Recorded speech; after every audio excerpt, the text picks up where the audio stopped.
Hi friends, അസ്സലാമു അലൈക്കും. നമസ്കാരം. എല്ലാവർക്കും നമ്മുടെ കുഞ്ഞു ചാനലിലേക്ക് സ്വാഗതം. ഇന്ന് നമ്മൾ ഉണ്ടാക്കാൻ പോകുന്നത് വെറും 10 മിനിറ്റുകൾക്കുള്ളിൽ നല്ല സോഫ്റ്റ് ആൻഡ് സ്പോഞ്ചി ആയിട്ടുള്ള ഒരു ഈവനിങ് സ്നാക്കാണ്. അപ്പം നമുക്ക് ഒട്ടും തന്നെ സമയം കളയാതെ നേരെ വീഡിയോയിലേക്ക് പോകാം. നമ്മുടെ ഈ ഒരു സൂപ്പർ ഈവനിങ് സ്നാക്സ് തയ്യാറാക്കി എടുക്കാൻ വേണ്ടി ആദ്യം നമുക്ക് ബ്ലെൻഡറിലേക്ക് 2 കോഴിമുട്ട പൊട്ടിച്ച് ഒഴിച്ചു കൊടുക്കാം. ഇനി നമുക്കിതിലേക്ക് ഒരു 6 ടേബിൾ സ്പൂൺ മുഴുവനായിട്ടുമുള്ള പഞ്ചസാരയും 3 ഏലക്കയും കൂടി ചേർക്കാം. അടുത്തതായി മധുരം ബാലൻസ് ചെയ്യാൻ വേണ്ടി ഒരല്പം മാത്രം ഉപ്പും കൂടി ചേർത്ത് കൊടുത്ത് ഇതെല്ലാം കൂടി നന്നായിട്ടൊന്ന് ബ്ലെൻഡ് ചെയ്തെടുക്കാം. അപ്പോൾ ഇതാ നമ്മൾ കോഴിമുട്ടയും പഞ്ചസാരയും ഏലക്കയും കൂടി നന്നായിട്ട് ബ്ലെൻഡ് ചെയ്തെടുത്ത് ഈ ഒരു വലിയ ബൗളിലേക്ക് ഒഴിച്ചു കൊടുക്കാം. ഇനി നമുക്കിതിലേക്ക് ചേർത്ത് കൊടുക്കേണ്ടത് 2 ടേബിൾ സ്പൂൺ മുഴുവനായിട്ടുമുള്ള റവയാണ്. അടുത്തതായി നമ്മൾ ഇതിലേക്ക് ചേർത്ത് കൊടുക്കേണ്ടത് മൈദയാണ്. മൈദക്കൊരു പ്രത്യേകിച്ച് അളവ് പറയാൻ പറ്റില്ല. കുറേശ്ശെയായിട്ട് മൈദ ചേർത്ത് കൊടുത്ത് നന്നായിട്ട് മിക്സ് ചെയ്ത് കൊടുക്കാം.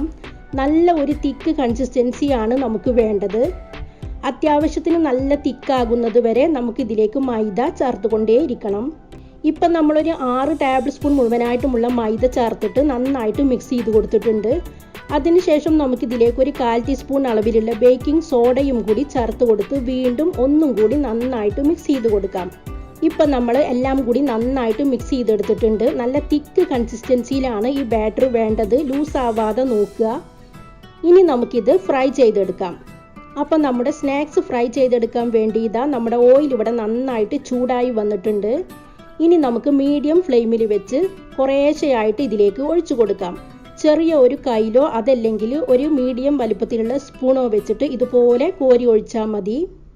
മൈദയും കോഴിമുട്ടയും പഞ്ചസാരയും റവയും ഒക്കെ എപ്പോഴും നമ്മുടെ വീട്ടിലുണ്ടാകുന്ന ഇൻഗ്രീഡിയൻസുകളാണ്. എന്തായാലും എല്ലാവരും ഒന്ന് ട്രൈ ചെയ്ത് നോക്കുക. നല്ല സൂപ്പർ ടേസ്റ്റാണ് ഈ ഒരു സ്നാക്സിന്. ഏകദേശം 2 മിനിറ്റ് കഴിഞ്ഞ സമയത്ത് നമുക്കിതെല്ലാം ഒന്ന് തിരിച്ചിട്ട് കൊടുക്കാം. വീണ്ടും 2 മിനിറ്റ് കൂടി കഴിഞ്ഞിട്ടുണ്ട്. നമ്മുടെ സ്നാക്സ് എല്ലാം നല്ല ഗോൾഡൻ ബ്രൗൺ കളറായിട്ട് വന്നിട്ടുണ്ട്. നല്ല സോഫ്റ്റ് ആൻഡ് സ്പോഞ്ചി ആയിട്ടുള്ള ഒരു ഈവനിങ് സ്നാക്കാണ്. തയ്യാറാക്കാൻ എളുപ്പമാണ്. അപ്പോൾ എൻ്റെ വീഡിയോകളും റെസിപ്പികളും നിങ്ങൾക്ക് ഇഷ്ടമാവുന്നുണ്ടെങ്കിൽ, പുതിയ വീഡിയോസ് കാണാൻ താല്പര്യമുണ്ടെങ്കിൽ നമ്മുടെ ചാനൽ സബ്സ്ക്രൈബ് ചെയ്യുക. ഇൻഷാ അല്ലാ വീണ്ടും പുതിയൊരു വീഡിയോയിലൂടെ കാണാം. Bye bye.